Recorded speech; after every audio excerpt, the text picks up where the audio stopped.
Hello students, आज हम 11th class के यूनिट 2 स्ट्रक्चर ऑफ एटम की स्टार्टिंग करने जा रहे हैं। फर्स्ट ऑफ ऑल इंट्रोडक्शन से स्टार्ट करते हैं।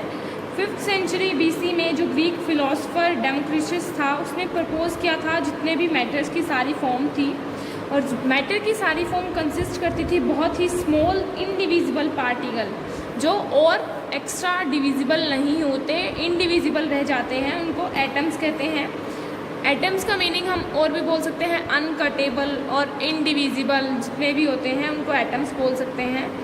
आगे एटम के अंदर होता क्या क्या है, इलेक्ट्रॉन, सब एटॉमिक पार्टिकल्स होते हैं, उनको इलेक्ट्रॉन, प्रोटॉन और न्यूट्रॉन नाम दिया गया था।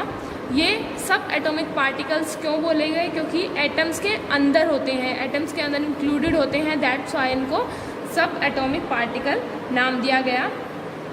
ये तीनों जो पार्टिकल्स हैं, प्रोटॉन, इलेक्ट्रॉन, न्यूट्रॉन, प्रोटॉन्स जो होते हैं पॉजिटिवली चार्ज्ड पार्टिकल होते हैं, और ये क्या होते हैं, न्यूक्लियस के अंदर प्रेजेंट होते हैं, एटम के न्यूक्लियस के अंदर प्रेजेंट होते हैं। जो इलेक्ट्रॉन्स होते हैं वो नेगेटिवली चार्ज्ड पार्टिकल्स होते हैं, और एक्स्ट्रा न्यूक्लियर पार्ट में जो एटम का एक्स्ट्रा न्यूक्लियर पार्ट होता है उसके अंदर प्रेजेंट होते हैं। और जो न्यूट्रॉन्स होते हैं वो न्यूट्रल पार्टिकल होते हैं, वो प्रोटॉन्स के साथ ही एटम के न्यूक्लियस के अंदर रहते हैं। दैट मीन्स हम कह सकते हैं, अगर हम एटम की बात करते हैं, अगर ये एटम है तो इलेक्ट्रॉन यहाँ पे कहीं भी एग्जिस्ट कर जाएगा। और एटम के अंदर जो न्यूक्लियस है, न्यूक्लियस के अंदर दोनों सब एटॉमिक पार्टिकल्स होते हैं, सब एटॉमिक पार्टिकल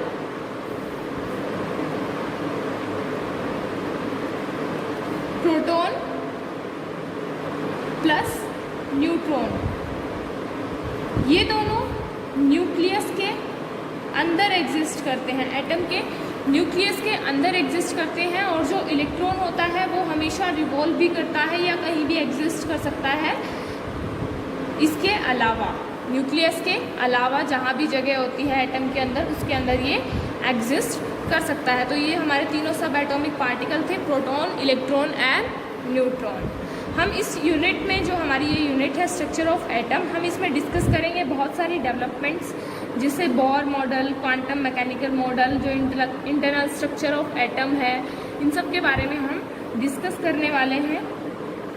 और हमें ये भी पता होना चाहिए कि जो हमने प्रोटॉन प्लस न्यूट्रॉन की बात की है, इसमें एटम के अंदर जो एटम का जितना मास होता है, इफ़ एटम के अंदर मास है 10, then most of the mass is consisted in the nucleus of the atom। Nucleus के अंदर बहुत ज़्यादा मास इसका माना जाएगा, ज़्यादा से ज़्यादा मास इसका न्यूक्लियस के अंदर रहेगा, और बाकी मास जो बचेगा वो बाहर, न्यूक्लियस के बाहर एटम की अदर प्लेसेस पे, जो एटम की बहुत सारी और जगह है उन पे ये एग्जिस्ट कर सकता है। पर मास ज़्यादा कहाँ पे होता है, कंसंट्रेट होता है न्यूक्लियस के अंदर।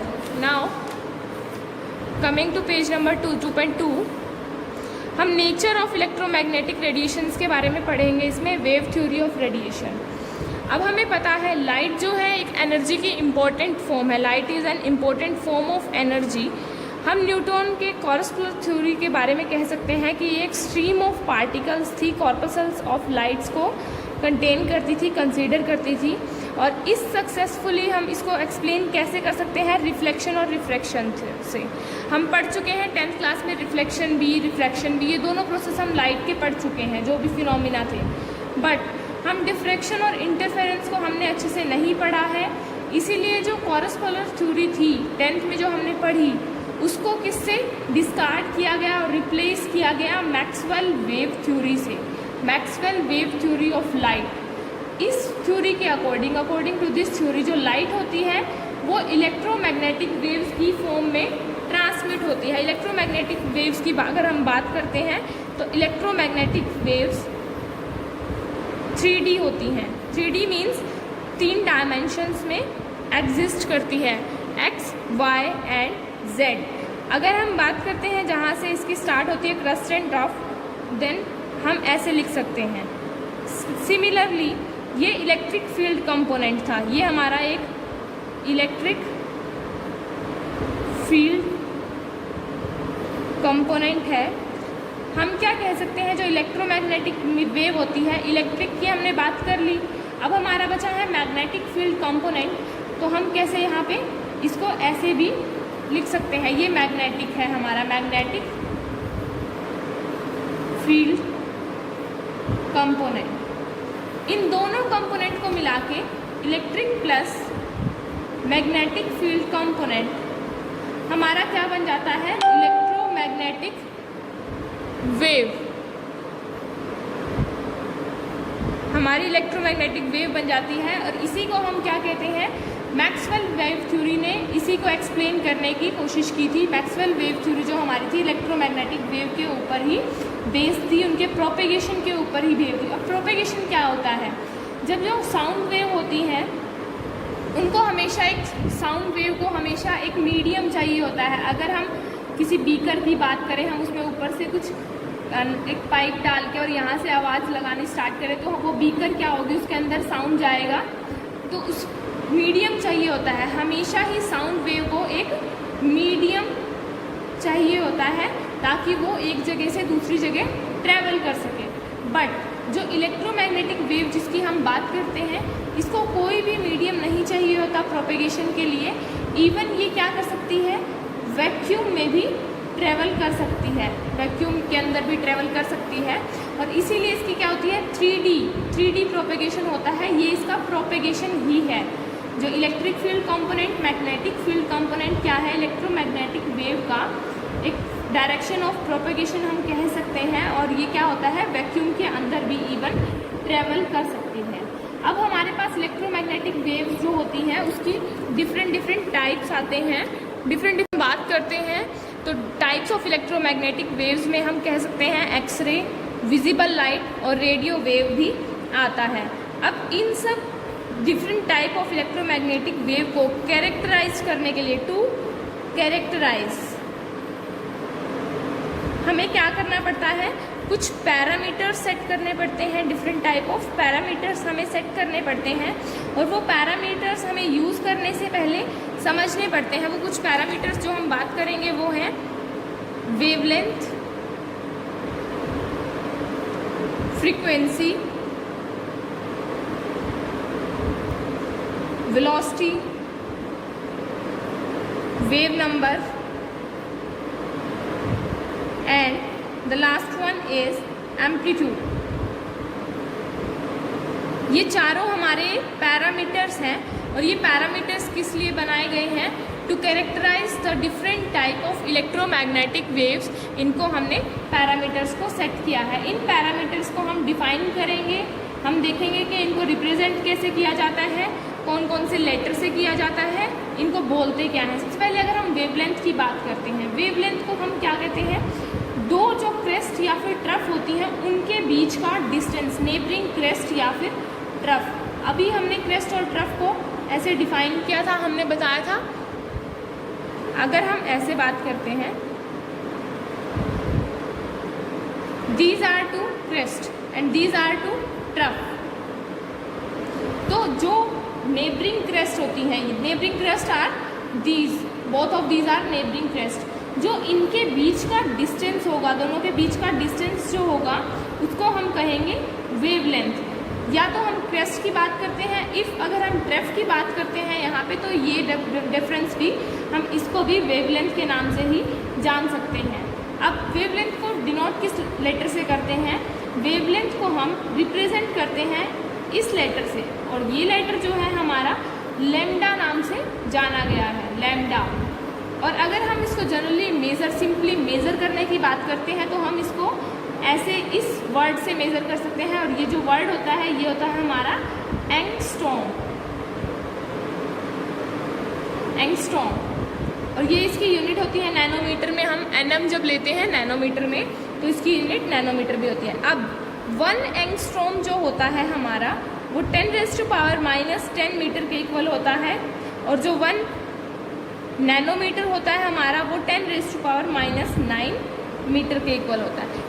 वेवलेंथ के अंदर हमारी काफ़ी सारी और भी यूनिट्स आती हैं, हम फॉलोइंग यूनिट्स यूज़ कर सकते हैं, जैसे पिकोमीटर, माइक्रोन्स, मिली माइक्रोन, ये सब भी हमारे यूज़ हो सकते हैं। अगर हम नेक्स्ट की बात करते हैं फ्रीक्वेंसी की, जब हम फ्रीक्वेंसी की बात करते हैं तो हमने क्या कहा है कि हम यहाँ बोल चुके हैं यहाँ से लेके यहाँ तक क्या होता है, ये लैम्डा होता है। दो नेबरिंग क्रेस्ट के बीच में जो डिफरेंस होता है, यहाँ से लेके यहाँ तक हमारा क्रेस्ट होता है। अब हम अगर फ्रीक्वेंसी की बात करते हैं, फ्रीक्वेंसी क्या होता है, जितने नंबर ऑफ वेव्स एक पर्टिकुलर पॉइंट से एक सेकंड में पास हो जाएं। एक सेकंड के अंदर जितनी पर्टिकुलर वेव्स पास हो जाएं उनको हम फ्रीक्वेंसी कहते हैं। 1 सेकंड के अंदर जितनी भी नंबर ऑफ वेव्स पास हो जाएं एक पर्टिकुलर पॉइंट से, उसको हम फ्रीक्वेंसी कहते हैं। अगर अब हम टाइम की बात कर रहे हैं कि 1 सेकंड के अंदर, तो हमें पता है कि ये क्या है, साइकिल्स बनेंगे हमारे। हर साइकिल पर सेकंड हम बात करेंगे तो हम इसको डिनोट भी साइकिल पर सेकंड से, यूनिट से इसकी क्या होती है, साइकिल पर सेकंड। इस साइकिल पर सेकंड के लिए हम एक ऑल्टरनेट यूज़ कर लेते हैं इसमें, that is known as hertz, HZ hertz. जो 1 साइकिल पर सेकंड होता है वो 1 हर्ट्ज के ही इक्वल होता है। ये क्या थी, पर्टिकुलर वेव कितनी ट्रांसफ़र हो सकती है, कितनी पास कर सकती हैं। अब जो डिस्टेंस ट्रेवल हुआ एक वेव से 1 सेकंड के अंदर, वो उसकी वेलोसिटी मानी जाएगी। जितना एक वेव ने 1 सेकंड में जितना डिस्टेंस कवर कर लिया, that is known as the velocity of the wave. अब हम वेलोसिटी कैसे निकालेंगे, हम पढ़ चुके हैं जो c था, वेलोसिटी को डिनोट करते हैं c से, फ्रीक्वेंसी को डिनोट करते हैं म्यू से, वेवलेंथ को डिनोट करते हैं लैम्डा से। अब ये म्यू है, ये लैम्डा है, ये वेलोसिटी है c। हमें अगर वेलोसिटी निकालनी है, हमें पता है ये इसका डिफरेंस था यहाँ से लेके यहाँ तक, ये इसकी वेवलेंथ थी। जितनी इसमें फ्रीक्वेंसी, जितनी पर्टिकुलर पॉइंट से ये वेव गई वो उसकी फ्रीक्वेंसी हुई। हमें वेलोसिटी निकालनी है, हमें टाइम निकालना है कि कितने टाइम में कितना उसने कवर किया। तो हम क्या करेंगे, वेवलेंथ जो है, हमें वेवलेंथ को नीचे रखना है और उसको अगर हम वेवलेंथ और उसको मल्टीप्लाई कर देते हैं, फ्रीक्वेंसी इंटू वेवलेंथ भी कर देते हैं, तभी भी हमारा साइकिल्स आ जाएगा। Wavelength into frequency would be equal to 1 cycle, और फ्रीक्वेंसी जो हमारा वेलोसिटी हम लेके चल रहे हैं वो इसके इक्वल भी आ सकता है। अगर हमें यहाँ से फ्रीक्वेंसी फाइंड आउट करनी है तो हम क्या करेंगे, वेवलेंथ को वेलोसिटी के नीचे ले जाएंगे। Nu would be equal to c upon lambda, where c is the velocity and lambda is the frequency. Next आते हैं हम वेव नंबर के बारे में। जितनी नंबर ऑफ वेवलेंथ पर यूनिट लेंथ होती है उसको डिफाइन करते हैं हम वेव नंबर से। वेव नंबर क्या होता है, इन्वर्स ऑफ वेवलेंथ होता है, वेवलेंथ का उल्टा हमेशा। तो वेवलेंथ हमारा लैम्डा था, तो हमारा वेव नंबर क्या हुआ,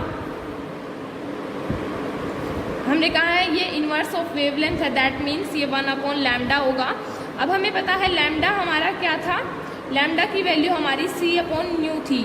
तो हम वेव नंबर को कैसे डिनोट कर सकते हैं, म्यू अपॉन c।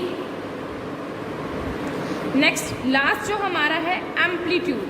एम्पलीट्यूड क्या होता है, जो हाइट होती है क्रस्ट की, या फिर डिप्रेशन अगर हम लेते हैं, डेप्थ लेते हैं ट्रफ का, या तो हम हाइट मेज़र करें या इसकी डेप्थ मेज़र करें। हाइट अगर मेज़र करते हैं तो हमें क्रेस्ट की करनी पड़ेगी, और अगर हम डेप्थ की बात कर रहे हैं तो हमें ट्रफ ऑफ अ वेव लेना पड़ेगा। तो इसको कहते हैं एम्पलीट्यूड। ये हमारा होता है एम्पलीट्यूड, और एम्पलीट्यूड को हम डिनोट करते हैं वर्ड जो है स्मॉल a से। स्मॉल a से हम एम्पलीट्यूड को डिनोट कर सकते हैं। आगे हमारा आता है इलेक्ट्रोमैग्नेटिक स्पेक्ट्रम। जो इलेक्ट्रोमैग्नेटिक रेडिएशंस होती हैं उनकी डिफरेंट वेवलेंथ होती हैं। जो विजिबल लाइट है, जो हमारी आई को हम देख सकते हैं, उसके अंदर रेडिएशंस होती हैं, और वो रेडिएशंस की जो रेंज होती है वो रेंज होती है 400 नैनोमीटर से 750 नैनोमीटर तक। ये क्या होती है, उस लाइट की रेंज होती है, उस प्रेजेंस विजिबल लाइट की रेंज होती है जो हमारी आईज़ क्या है देख सकती है। डिफरेंट कलर जो होते हैं हमारी विजिबल लाइट में, हम उनको रेडिएशंस को क्या कर सकते हैं, कॉरस्पॉन्ड कर सकते हैं। विजिबल लाइट में बहुत सारी इलेक्ट्रोमैग्नेटिक रेडिएशन की जो हमने बात की थी, जैसे एक्सरे, अल्ट्रावायलेट रे, इंफ्रारेड रे, माइक्रोवेव, रेडियो वेव्स, ये सारी वेव्स क्या हैं, एग्जिस्ट करती हैं। अब अगर हम इन सब इलेक्ट्रोमैग्नेटिक रेडिएशंस को इंक्रीज करते हैं in the increasing order of their wavelength और decreasing order of their frequency, या तो हम वेवलेंथ की क्या करते हैं, वेवलेंथ लेते हैं तो हम उनको इंक्रीजिंग ऑर्डर में सेट करते हैं। इफ़ हम फ्रीक्वेंसी लेते हैं, अगर हम फ्रीक्वेंसी में उनको सेट करते हैं, अरेंज करते हैं, तो हम क्या करते हैं, फ्रीक्वेंसी में उनका डिक्रीजिंग ऑर्डर लेते हैं। वेवलेंथ इज़ इंक्रीजिंग, अगर हम वेवलेंथ की बात करते हैं, वेवलेंथ में ऑर्डर लेते हैं तो इंक्रीजिंग ऑर्डर में लेते हैं, फ्रीक्वेंसी में लेते हैं तो हम डिक्रीजिंग में ले सकते हैं। सबसे पहले अगर हम बात करें तो सबसे ज़्यादा जो फ्रीक्वेंसी होती है वो फ्रीक्वेंसी होती है कॉस्मिक रेज की। सबसे ज़्यादा फ्रीक्वेंसी कॉस्मिक रेज की होती है और वो होती है फ्रीक्वेंसी कितनी, 10⁻24। ये फ्रीक्वेंसी कॉस्मिक रेज की होती है और इसकी जो वेवलेंथ होती है वो सबसे कम होती है 10⁻16। आगे आती है gamma rays, X rays, ultraviolet rays, infrared rays, microwave rays, FM और एएम रेडियो वेव्स। जो रेडियो वेव्स होती हैं वो हमारी दो पार्ट्स में डिवाइड होती हैं, एफएम और एएम में। तो एफएम पहले आता है और एएम बाद में आता है। उसके बाद आता है लॉन्ग रेडियो वेव्स और उसके बाद जो हम इसको लिख सकते हैं विजिबल स्पेक्ट्रम में हम इसको डिवाइड कर सकते हैं, violet, blue, green, yellow, orange, red, VIBGYOR में। तो वो विबग्योर जो होता है वॉयलेट की सबसे ज़्यादा पाई जाती है 400, फ्रीक्वेंसी इसकी बहुत ज़्यादा होती है और वेवलेंथ इसकी सबसे कम होती है 400। रेड की वेवलेंथ है वो सबसे ज़्यादा होती है 750। ये कंप्लीट जो है हमारा इलेक्ट्रोमैग्नेटिक स्पेक्ट्रम के नाम से इसको हम जानते हैं। जो एप्लीकेशंस होती हैं इलेक्ट्रोमैग्नेटिक वेव्स की हम वो पढ़ेंगे। अब क्या एप्लीकेशंस होती हैं इलेक्ट्रोमैग्नेटिक वेव की। सबसे पहले अगर हम गामा रेज की बात करें तो कैंसर के ट्रीटमेंट में गामा रेज यूज़ होती हैं। एक्स रेज जो होती हैं वो मेडिकल पिक्चर्स में या फिर मटेरियल टेस्टिंग में यूज़ होती हैं। अल्ट्रावायलेट रेज जर्मिसाइडल लैंप्स जो होते हैं उनको ग्लो करने के लिए यूज़ होती हैं। विजिबल लाइट्स जो होती हैं इल्यूमिनेशन के लिए, to create illumination. Infrared waves जो होती हैं हीट करने के लिए। माइक्रोवेव जो रेज होती हैं उनको कुक करने के लिए, या रडार जो होता है हमारा, रडार में माइक्रोवेव ही रेज यूज़ होती हैं। रेडियो फ्रीक्वेंसी में ये किस लिए यूज़ होती हैं, सिग्नल को ट्रांसमिट करने के लिए, transmission of signal. Next here are numerical. Yellow light emitted from a sodium lamp has a wavelength lambda of 580 nanometre. हमें दिया है लैम्डा 580 नैनोमीटर। अगर हमें नैनोमीटर दिया है तो हमने अभी थोड़ी देर पहले ही पढ़ा था 1 nanometre is equal to 10⁻⁻m metre. हम इसको लिखेंगे 580 × 10⁻9 मीटर। हम इसको पहले अच्छे से सॉल्व कर लेंगे। 580 को हम लिख लेंगे 5.80 × 10⁻7 मीटर। अब इसकी हम नेक्स्ट लाइन पढ़ते हैं। हमें क्या निकालना है, इसका फ्रीक्वेंसी एंड वेवलेंथ हमें इसकी फाइंड आउट करनी है। तो हमें क्या करना है, वेलोसिटी चाहिए पहले। वेलोसिटी की वैल्यू जो c है वो फिक्स रहती है। येलो लाइट 3 × 10⁸ मीटर पर सेकेंड। हमें लैम्डा पता है, c पता है। हम क्या निकालना है, हमें फ्रीक्वेंसी निकालना है और वेव नंबर निकालना है। फ्रीक्वेंसी का फॉर्मूला लिखेंगे। हमें फ्रीक्वेंसी निकालने के लिए क्या करना पड़ेगा, mu would be equal to c/λ। और वेवलेंथ निकालने के लिए हमें क्या करना पड़ेगा, वेवलेंथ हमने पढ़ा था, wavelength is the inverse of wave number. Wave number, अगर हमें वेव नंबर निकालना है तो वेव नंबर निकालने के लिए हमें क्या करना पड़ेगा, वेवलेंथ को 1 से डिवाइड कर देंगे तो हमारा वेव नंबर आ जाएगा। हमें ये दो चीज़ें निकालनी है, फ्रीक्वेंसी एंड वेव नंबर। पहले हम इसी फॉर्मूले में पुट करेंगे 3 × 10⁸ जो है c की वैल्यू है मीटर पर सेकेंड। इसकी जो हमने लैम्डा निकाला है वो है 5.80 × 10⁻7 मीटर। तो अब हम देखेंगे, इसको हम कैलकुलेट कर लेंगे तो हमारा म्यू आ जाएगा। अब हमें निकालना है वेव नंबर। वेव नंबर को हम डिनोट करते हैं म्यू बार से। Mu bar would be equal to 1/μ। 1/μ अगर हम करते हैं तो ये सारा रेसिप्रोकल आ जाएगा। 5.80 × 10⁻7 मीटर ऊपर जाएगा अपॉन 3 इंटू 10⁸ मीटर पर सेकेंड। ये हमारा क्या होगा, वेव नंबर इससे आ जाएगा। हम इससे वेव नंबर इजीली निकाल सकते हैं। तो ये हमारा क्या फर्स्ट एक न्यूमेरिकल था जिसमें हमें फ्रीक्वेंसी फाइंड आउट करनी थी और एज वेल एज हमें वेव नंबर भी फाइंड आउट करना था। हमें जस्ट गिवन था lambda, that is wave length. तो हमें वेव लेंथ जब गिवन थी तो हमें सी की वैल्यू पता होती है 3 इंटू 10⁸ होती है। हम इससे फ्रीक्वेंसी और वेव नंबर निकाल सकते हैं। बहुत ही ईजी न्यूमेरिकल्स हैं फ्रीक्वेंसी और वेव नंबर्स के।